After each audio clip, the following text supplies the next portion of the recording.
Veníamos hablando este último mes, en cada mensaje he hecho énfasis acerca de la salida del desierto del pueblo de Israel, del pueblo de Dios.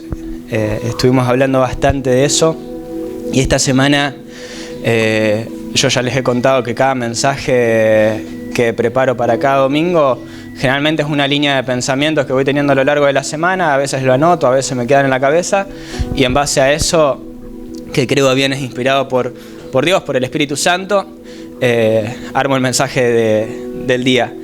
Y esta semana estuve anotando una línea de pensamientos que me habían llevado a titular el mensaje del día de hoy, Salir del desierto. Y esta mañana temprano, cuando estaba terminando de redactar el mensaje, meditaba y creo bien que el Espíritu Santo me trajo a memoria una historia que no tenía pensado, tenía presente pero no tanto, no tenía pensado hasta que de algún modo sentí como que el Espíritu Santo me llevó a enfocarme en esa historia. Pero primero, a modo de introducción, todos conocemos el Padre Nuestro. Padre nuestro que estás en los cielos, santificado sea tu nombre, venga a nosotros tu reino, hágase tu voluntad, así como en el cielo, también en la tierra. El pan nuestro de cada día, dánoslo hoy. Perdona nuestras ofensas, como nosotros perdonamos a quienes nos ofenden. No nos metas en tentación, líbranos del mal, porque tuyo es el reino, el poder y la gloria por los siglos de los siglos. Amén, rezó Jesús. Y ese fue el modelo de oración que nos dejó para que oremos. Jesús dijo, ustedes cuando oren, oren de esta manera. Ahora yo creo a bien que Jesús, cuando dejó este modelo de oración, este rezo, lo hizo para ejemplificar niveles de oración que uno va teniendo en la relación con Dios.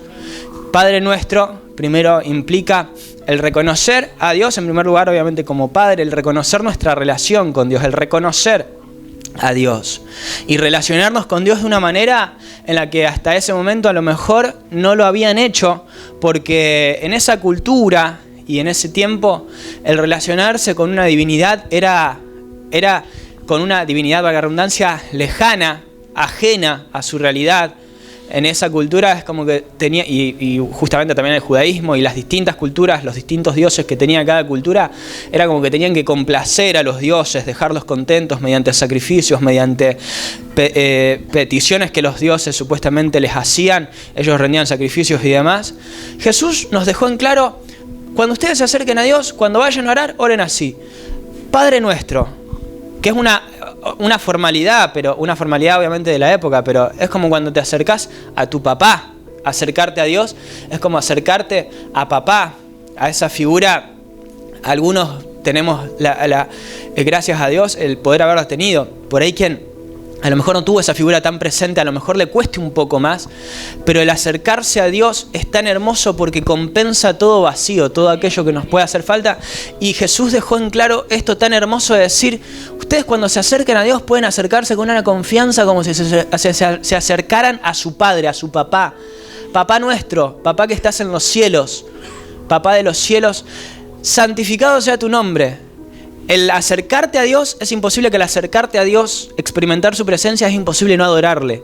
Cuando te acercas a la presencia de Dios es imposible no sentir la necesidad de adorarle, no sentir esa plenitud de decir, te quiero adorar, te quiero bendecir, te quiero cantar. Es algo que te llena el alma, es una sensación indescriptible que aquellos que creemos en Dios, cuando hablamos con alguien que a lo mejor no cree en Dios o que nunca experimentó la presencia de Dios, no le podés describir esa sensación que uno tiene cuando se conecta con la presencia de Dios. Y el hecho de decir, bueno, papá, Padre nuestro, acá estoy, ya te lleva, te conduce a la propia adoración, a querer adorarla, a querer cantarla, a querer agradecerle, como hacíamos cuando comenzamos. Padre nuestro que estás en los cielos, santificado sea tu nombre. Y acá ya es donde se pone un poco más álgida la cosa, cuando dice, venga a nosotros tu reino, hágase tu voluntad, así como en el cielo, también en la tierra. Porque por ahí nosotros que ya nos criamos en una cultura democrática, podríamos decir, no tenemos esa mentalidad de las monarquías, de los imperios de antes. Es como que uno ora Y yo con el paso del tiempo me voy dando cuenta de cómo Dios va respondiendo ciertas oraciones que a lo mejor hice durante toda mi vida sin ser consciente también por ahí de lo que oraba o de lo que le pedía a Dios. Porque toda mi vida me dediqué a buscar a Dios, porque me crié con esa idea, con esa fe de buscar a Dios, de pedirle a Dios: Señor, quiero menguar para que crezcas tú, Señor, quiero que hagas tu obra en mi vida, Señor, quiero que hagas tu voluntad en mi vida. Pero hay veces que no sé si somos tan conscientes de lo que le pedimos, porque Dios responde las oraciones que le hacemos. Dios responde las oraciones que le hacemos, y Dios, cuando le hacemos una oración, no es que nos responde inmediatamente, sino que nos prepara para recibir aquello que le pedimos para que nos lo dé. Y entonces yo creo bien que cuando le pedimos: Señor, porque ¿cuántos acá quieren que se haga la voluntad de Dios en sus vidas? ¿Cuántos quieren que venga su reino? ¿Cuántos quieren darle el dominio a Dios? Eso, por un lado, es hermoso. Pero no te creas que siempre somos conscientes de lo que le pedimos. No te creas que uno se lo pide siendo consciente, sino que Dios te lleva a un trato, te somete a un trato en el que te lleva a ser consciente de: ¿vos estás seguro de lo que me estás pidiendo? ¿Vos estás seguro que querés que venga mi reino? ¿Vos estás seguro que querés soltar el control, las riendas de tu vida para que sea yo el que haga mi obra en tu vida, para que sea yo el que haga mi voluntad en tu vida, para que sea yo el que haga lo que yo quiero en tu vida y no que se haga tu voluntad? ¿Estás seguro de lo que estás pidiendo? Porque Jesús, inclusive, el mismísimo Jesús, el Hijo de Dios, el Dios hecho hombre, el Verbo hecho carne, el mismo Jesús clamó: Señor, pasa de mí esta copa, no quiero pasar por esto. Básicamente lo que Jesús le dijo a Dios antes de morir en la cruz del Calvario, antes de ser arrestado, cuando Jesús estaba en el huerto del Getsemaní, sudando sangre, transpirando sangre por el estrés que estaba padeciendo en ese momento, le pidió: Señor, si es posible, pasa de mí esta copa. Ahora, que no se haga mi voluntad, sino la tuya. Jesús fue un nivel más allá.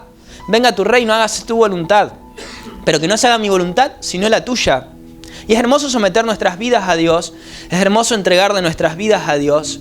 Pero yo creo que muchas veces cuando le pedimos ciertas cosas a Dios, no siempre somos conscientes de lo que le pedimos.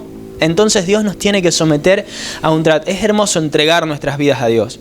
Cuando te encontrás con la presencia de Dios, es imposible no querer entregarte a Él, entregar tu vida a Él. Es imposible no pedirle a Él no solo que sea parte de tu vida, sino que sea tu vida misma. Cuanto más conoces a Dios, cuanto más te encontrás con Dios, por ahí es algo gradual, pero cuanto más te encontrás con Dios, más crees que Él sea parte de tu vida. El tema es que ahí Él tiene que comenzar una obra, un proceso en el cual nos lleva a ser conscientes de su presencia en nosotros, de su voluntad para nuestras vidas, de su obra para nuestras vidas. Ahora, y lo vengo predicando este último mes, ¿cuántos creen que hay una obra de Dios para cada vida, para vos? Que hay un propósito de Dios para vos, que hay un llamado de Dios para tu vida. Él te va a llevar al cumplimiento de esa obra, de esa voluntad, de ese propósito. Pero Él también nos dio el libre albedrío, Él también nos dio la posibilidad de decidir por nosotros mismos. Por eso esto nos lleva al otro punto de la oración: Padre nuestro que estás en los cielos, santificado sea tu nombre, venga a nosotros tu reino, hágase tu voluntad, así como en el cielo, también en la tierra. Y el pan nuestro de cada día, dánoslo hoy. Dánoslo hoy. El pan, ahora Dios sabe, dice la Biblia, que Dios sabe de qué tenés necesidad. Dios sabe cuáles son tus necesidades básicas desde antes de que se lo pidas. Él sabe que tenés necesidad diaria de alimentarte.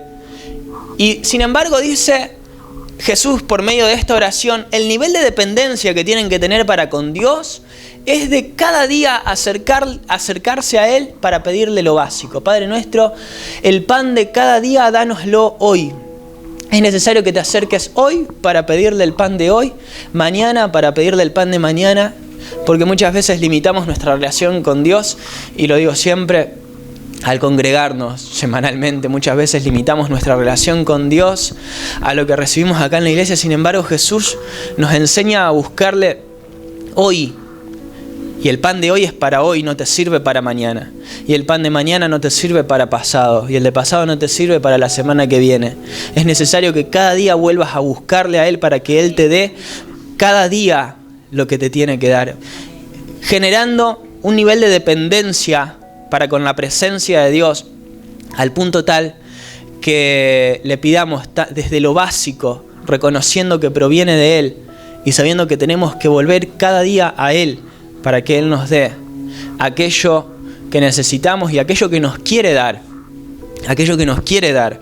Muchas veces tengo la sensación de que hay cosas que Dios tiene ahí pendientes para darnos que no nos la da porque no se la pedimos, porque no vamos a su presencia. Y es necesario que le busquemos cada día, que cada día seamos conducidos a buscarle para que Él nos dé aquello que tiene preparado para nuestras vidas. Y es tan hermoso encontrarnos con Él, porque encontrarnos con Él implica también encontrar un sentido para nuestras vidas. Encontrarnos con Él implica salir de la monotonía, de la cotidianeidad. Encontrarnos con Él implica a veces inclusive salir de la rutina. Encontrarnos con Él implica hacernos ver que sus planes son mayores que los nuestros, que sus caminos son más altos que nuestros caminos, que sus pensamientos son más altos que nuestros pensamientos, que nosotros tendemos a enfocar nuestra mirada en la necesidad del día, en el día a día, y Dios enfoca su mirada en toda nuestra vida porque Él lo sabe todo y Él conoce desde principio a fin. Y Él sabe qué es lo que quiere hacer con tu vida, y Él quiere enseñarte una dependencia de su presencia, sabiendo que lo que Él tiene para tu vida es mayor que lo que vos podés llegar a entender, a imaginar, a razonar, a pensar. Y es hermoso empezar a conocer esto, pero muchas veces al pedirle a Dios y no ser conscientes de lo que le pedimos, Señor, que se haga tu voluntad, Señor, que venga tu reino, Dios nos conduce a ser dependientes de Él, al punto de que lo necesitemos hasta para las necesidades más básicas. Porque el ser humano, obviamente, Dios nos dio capacidad, Dios nos dio raciocinio, Dios nos dio fuerzas para ser autosuficientes, para poder abastecer nuestras propias necesidades. Por eso decía que Dios nos dio libre albedrío, nos dio la libre voluntad. Ahora, también es hermoso que el ser humano, en lugar de ejercer su libre albedrío, pueda entregar esa voluntad a Él para que se haga su voluntad y no la nuestra. Pero poco a poco Dios nos conduce a un proceso, a un trato en el que cada día vamos sometiéndonos más a Él para que se haga su voluntad y no la nuestra sobre nuestras vidas, para que cada día podamos entregarle un poquito más el control de nuestras vidas, para que cada día podamos entregarle un poquito más las riendas de nuestras vidas. Al punto tal en el que llega el momento en el que no sabemos, ya confiamos a tal punto, de tal manera que no tenés la menor idea de lo que va a pasar mañana, ni la semana que viene, ni el año que viene, si bien nadie lo sabe, pero uno tiende a planificar. Los que somos excesivos del control, los que somos obsesivos con el control, queremos planificar y queremos planear y decir, bueno, voy a hacer esto y el año que viene me voy a dedicar a esto otro. Uno, y principalmente cuando tiene cierta edad, uno va planificando qué carrera quiere seguir, qué trabajo quiere seguir. Hay veces que toca lo que toca y uno tiene que hacer lo que toca. Pero cuando uno más confianza tiene en Dios, cuando uno más confía en Dios, te sometes a Dios a tal punto que decís, bueno, que pase lo que Dios quiera que tenga que pasar. Que pase, que se haga su voluntad. Y confío en Él que Él tiene cuidado y control de todas las cosas. Y confío en Él que lo que vaya a suceder va a ser para bien. Porque para los que aman a Dios, dice la Biblia, todas las cosas obran para bien. Entonces va a pasar lo que Dios quiera que tenga que pasar en el momento en el que Él quiera lo que tenga que pasar. Y confío en su proceso y confío en lo que Él quiere hacer y confío en que Él tiene cuidado y control de todas las cosas y que Él va a cumplir su propósito sobre mí, dijo el salmista, porque Él no va a desamparar la obra de sus manos, porque su misericordia es para siempre. Él va a perfeccionar su obra sobre tu vida.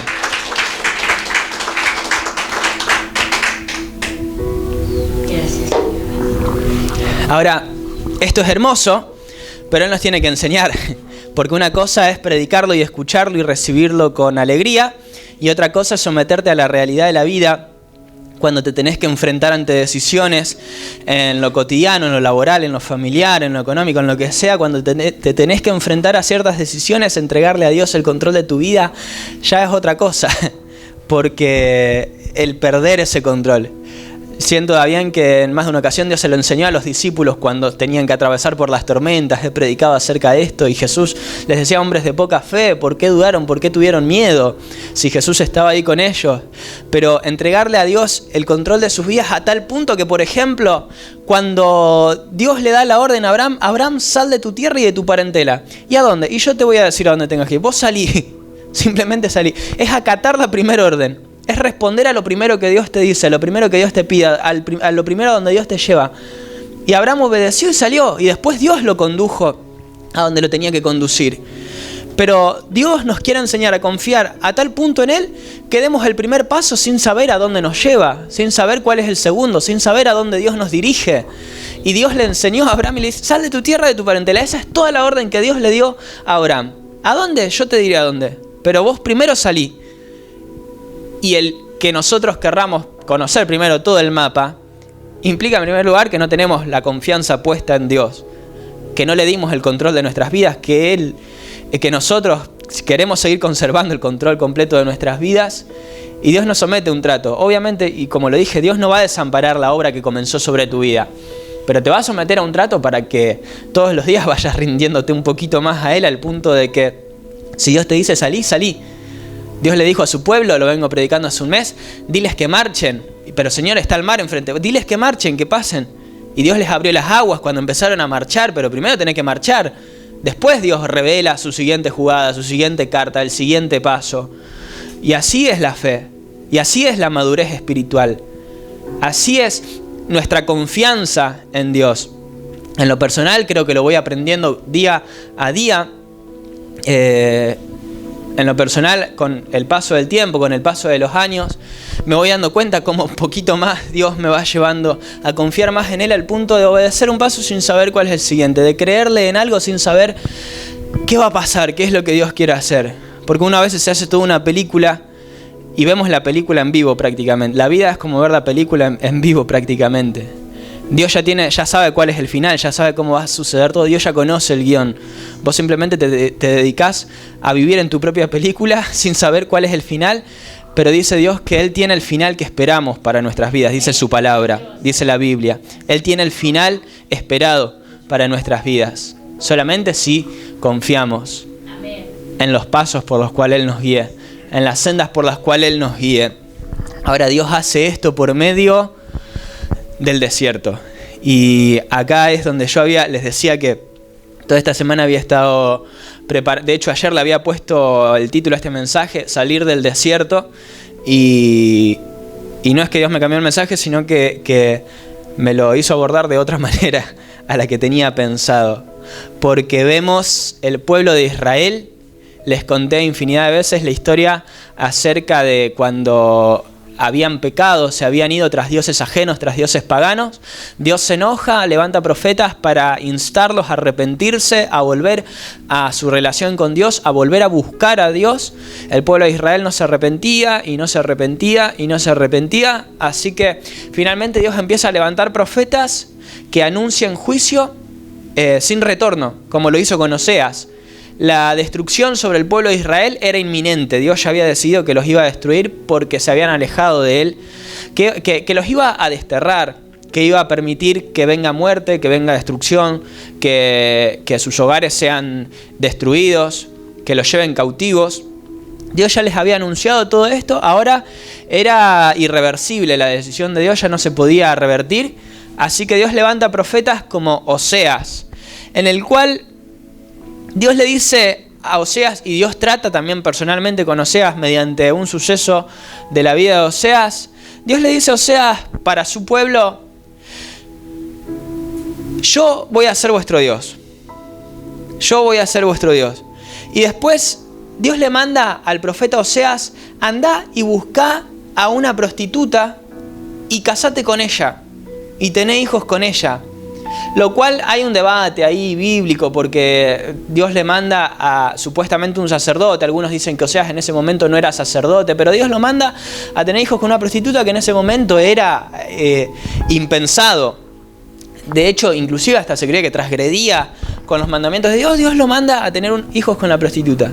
Ahora, esta mujer no solo que iba a casarse con Oseas, iban a tener hijos juntos, sino que después lo iba a dejar a Oseas para volver a prostituirse, para volver a estar con otros hombres. Oseas en cierto punto es como que fue advertido de esto, pero fue lo que pasó en la vida de Oseas con la relación que este profeta tuvo con esta mujer, fue un ejemplo de lo que Dios estaba haciendo con su pueblo. Porque dice la Biblia que el pueblo de Israel, Dios compara la relación que tenían para con el pueblo de Israel con la relación de un matrimonio, en la que el pueblo de Israel dice que se había prostituido, había fornicado con dioses ajenos, con dioses paganos, abandonando a su propio Dios. Y Dios dice, bueno, literalmente dice en el libro de Oseas, primero le hace recordar las promesas y le dice, con todo será el número de los hijos de Israel como la arena del mar, que no se puede medir ni contar. La promesa que hablamos siempre que Dios le dio a Abraham, y en lugar en donde les fue dicho, ahora les dice, vosotros no sois mi pueblo, les será dicho, sois hijos del Dios viviente. Y se congregarán los hijos de Judá y de Israel y nombrarán a un solo jefe y subirá a la tierra. Bueno, profetiza Oseas lo que iba a pasar, Dios por medio de Oseas. Y le dice, he aquí, yo rodearé de espinos su camino y la cercaré con seto y no hallará sus caminos. Seguirá a sus amantes y no los alcanzará. Esto le dice Dios a Oseas de la mujer que Oseas tenía. Seguirá a sus amantes y no los alcanzará. Los buscará y no los hallará. Entonces dirá, iré y me volveré a mi primer marido, a Oseas, porque mejor me iba entonces que ahora. Esto era como una descripción de lo que estaba sucediendo con el pueblo de Israel. Y Dios le dice a Oseas, yo la rodearé de espinos, cercaré su camino. Es muchas veces el trato de Dios para con nuestras vidas, cuando nosotros queremos tener las riendas de nuestras vidas. Por eso decía, ojo con lo que pedís, porque Dios escucha tus oraciones. Y muchas veces no somos conscientes de lo que le pedimos. Y si le pedimos, Señor, hágase tu voluntad, venga tu reino, es necesario que seamos conscientes de eso, porque si no somos conscientes de eso, Dios nos va a llevar a ser conscientes de eso. Porque una cosa es pedirle y otra cosa es querer hacer su voluntad aun cuando no entendemos lo que Él quiere hacer. Querer responder a Él aun cuando no entendemos cuál es su llamado. Querer que Él guíe nuestros pasos aun cuando no sabemos a dónde nos quiere llevar. Pero Dios comienza ahí el trato con nuestras vidas, en las que si le pediste hoy, Señor, hágase, porque es fácil en este contexto de adoración, en este contexto en el que estamos, que nos encontramos con la presencia de Dios, como les decía, cuando nos encontramos con la presencia de Dios, vos le querés adorar, le querés entregar tu vida y es fácil en ese momento. Pero al día siguiente, cuando te tenés que enfrentar a la toma de decisiones de la vida cotidiana, de lo que te pasa en el día a día, ahí es donde revelás si verdaderamente querés hacer la voluntad de Dios o no, donde verdaderamente si querés seguir sus caminos o no, donde si querés que Él haga su obra sobre tu vida o no. Entonces, cuando vos tomás tus decisiones en base a lo que vos querés hacer, a donde vos querés llegar, en base a tus objetivos personales, en base a lo que vos querés hacer, ahí Dios comienza ese trato con tu vida, en el que en más de una ocasión, sin querer a veces, sin querer terminamos tomando decisiones que nada que ver con lo que Dios quiere hacer, con lo que Dios tenía preparado para nuestras vidas. Así que Dios ahí dice, yo te voy a permitir tomar tus decisiones, pero voy a empezar a rodearte a tal punto que no te vas a poder escapar de acá. Para que no te quede otra opción que volver a mí y volver a buscarme y volver a querer conocer mi voluntad y volver a querer conocer mis propósitos, mis planes, lo que yo quiero hacer. Para que te desprendas un poco del control de tu vida y para que me lo entregues a mí a pesar de que no sepas lo que yo quiero hacer. Ese es el trato de Dios para con nuestras vidas, que fue lo que hizo con la mujer de Oseas cuando la mujer de Oseas se había ido tras sus amantes. Dice que Dios rodeó sus caminos de espinos para que ella diga, bueno, no tengo escapatoria, tengo que volver a mi primer marido porque me iba mejor entonces que ahora. Y ella no reconoció que yo le daba trigo, el vino, el aceite y que la multipliqué la plata y el oro que le ofrecían a Baal. Por tanto, yo volveré y tomaré mi trigo a su tiempo y mi vino a su sazón y quitaré mi lana y mi lino que había dado para cubrir su desnudez. Ahora descubriré yo su locura delante de los ojos de sus amantes y nadie la librará de mi mano. Bueno, esto es todo el trato que Dios estaba haciendo con el pueblo de Israel. Y lo estaba demostrando con la mujer de Oseas, con Gomer. Gomer es el nombre de la mujer. Pero he aquí, dice Dios, he aquí, yo la atraeré y la llevaré al desierto y hablaré a su corazón y le daré sus viñas desde allí y el valle de Acor pues por puerta de esperanza, y allí cantará como en los tiempos de su juventud y como en el día de su subida de la tierra de Egipto. Si bien esta palabra que Dios da a Oseas para Gomer, lo que Dios estaba haciendo con Gomer y con Oseas es una representación de lo que Dios estaba haciendo con Israel. Yo la llevaré al desierto y hablaré directamente a su corazón. Y ahí es donde me va a volver a adorar como cuando salió de Egipto, como cuando la liberé de la mano de los egipcios. Y Dios nos somete a ese trato en el que nos conduce a ser conscientes de nuestra necesidad de Él, de que todo proviene de Él, de que todo es para Él, de que todo vuelve a Él, de que venimos de Él, de que volvemos a Él, de que somos para Él. Dios nos lleva a ser conscientes de este trato, este proceso en el desierto. Es en el desierto en donde aprendemos a levantar adoración a Dios. Es en el desierto en donde aprendemos a encontrarnos con la presencia de Dios cuando no tenemos nada más que Él. En esos momentos de la vida en los que lo último y lo único que te queda es encontrarte con Dios, conectarte con la presencia de Dios. Y cuando te encontrás con la presencia de Dios, cuando te conectás con la presencia de Dios, te das cuenta de que es todo lo que necesitas. Y yo dije que Dios no desampara la obra de sus manos. Dios no va a dejar la obra que comenzó sobre tu vida. Y los pensamientos, los planes, los propósitos de Dios son más altos que tus pensamientos, que todo lo que vos puedas planificar. Y por eso tenemos que orar por aquellos que no conocen a Dios o que no se quieren acercar a Dios, porque no son conscientes de esto. Pero qué hermoso es cuando nos encontramos con la presencia de Dios, cuando entregamos nuestras vidas a Dios, cuando le entregamos el control a Él sabiendo que lo que Él tiene y lo que Él quiere hacer con nuestras vidas es más grande que lo que nosotros podemos imaginar, entender. Pero eso sucede cuando nos encontramos con la presencia de Dios y el proceso es inevitable, el desierto es inevitable y hasta te diría que una vez que te encontrás con la presencia de Dios, agradeces por ese desierto, agradeces por esa soledad a la que en más de una ocasión Él te conduce. Agradeces por ese momento, por esa situación límite, agradeces por esas adversidades, por esas circunstancias que te llevaron a encontrarte con la presencia de Dios, porque una vez que te encontrás con la presencia de Dios, no se compara con nada más. No se compara con nada más. Es tan hermoso encontrarte con la presencia de Dios que no querés otra cosa. Es tan hermoso y es necesario que experimentes ese encuentro con la presencia de Dios, porque es ahí donde le decís gracias, Señor, porque sé que tu mano siempre estuvo ahí, porque sé que fue tu mano la que me condujo, porque sé que fue tu mano la que me sostuvo. Y yo sé que en ese momento, en esa adversidad, en esa circunstancia, en el desierto, en el valle de sombra de muerte, en ese momento oscuro de la vida, no le ves, no le sentís, crees que te dejó, que se olvidó, o crees que no existe inclusive, que es lo que le sucede a los inconversos. Sin embargo, ese momento justamente cuando lograste conectarte con la presencia de Dios, como te decía, hasta terminás agradeciéndole por el haberte permitido adorarle, por el haberte permitido conectarte con Él. Y Él ahí nuevamente te conduce al cumplimiento de sus planes, de sus propósitos, a lo que Él quiera hacer, pero no sin antes despertar esa adoración con la que le adorabas como cuando Israel salió de Egipto. Ese primer amor, ese tan hermoso primer amor del que la Biblia habla en Apocalipsis 2, a la iglesia de Éfeso, si mal no recuerdo. Vuelve a hacer las primeras obras. ¿Cuáles son las primeras obras? Volver a adorarle, como cuando Él lo era todo para tu vida. Porque como reza el Padre Nuestro, el pan nuestro de cada día, dánoslo hoy. Y es muy probable que hoy te entregues a Dios y que le entregues las riendas de tu vida, pero mañana te vas a tener que enfrentar a decisiones nuevas, a situaciones que hasta ahora a lo mejor no te habías. Y es día a día, es día a día.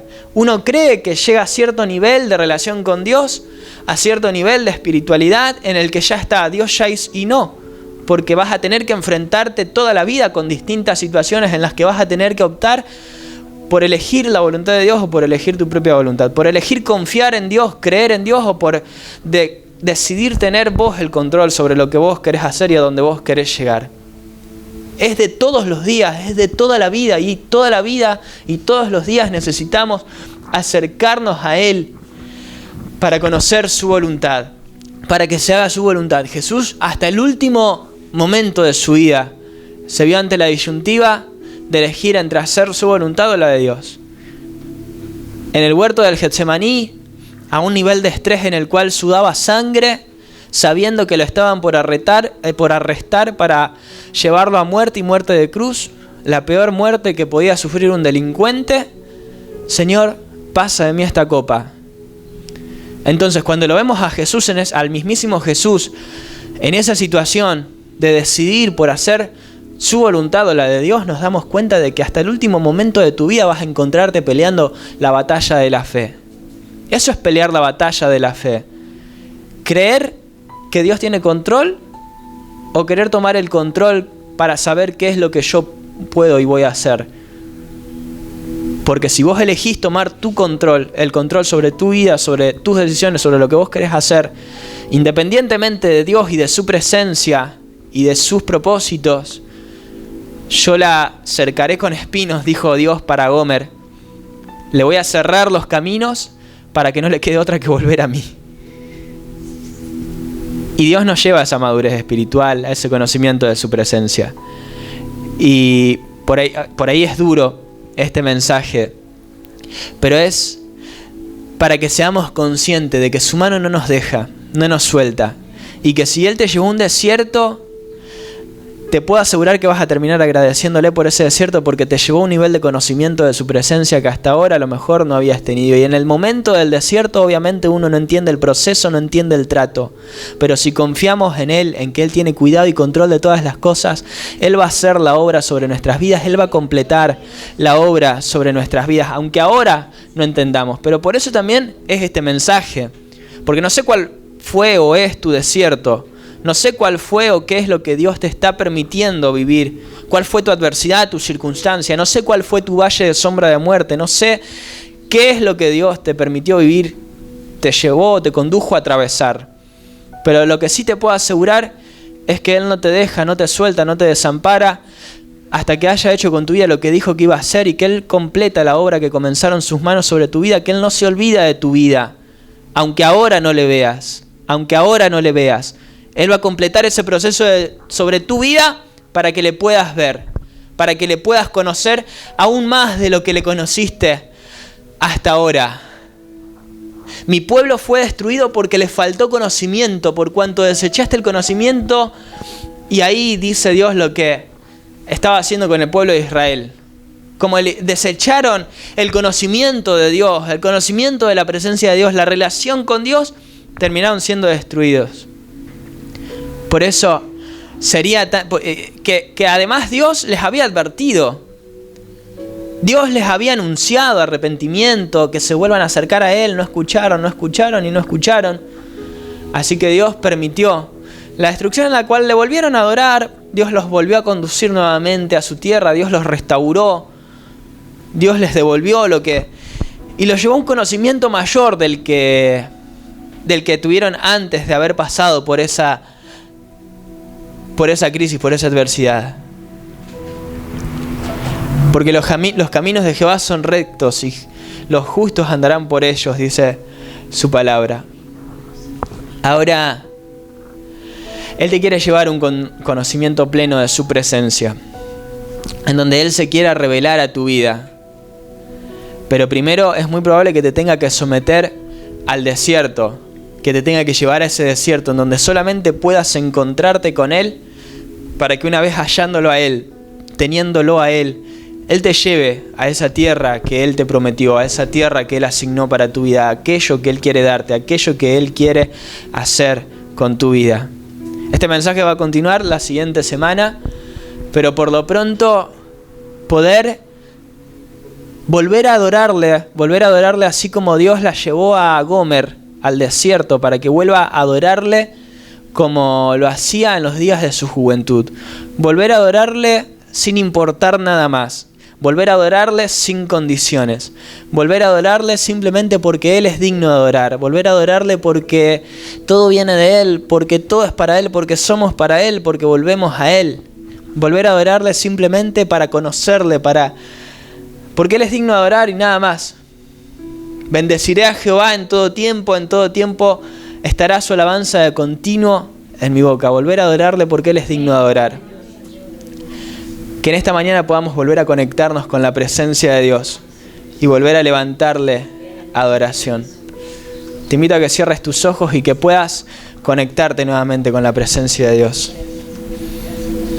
Si tenés a bien querer ponerte de pie o como más cómodo te sientas, pero que puedas levantar tu propia adoración en presencia de Dios. Aprovecha estos últimos minutos, porque Él se quiere revelar a tu vida. Él se quiere revelar a tu vida. Él quiere llevarte un conocimiento pleno de su presencia, de su gracia.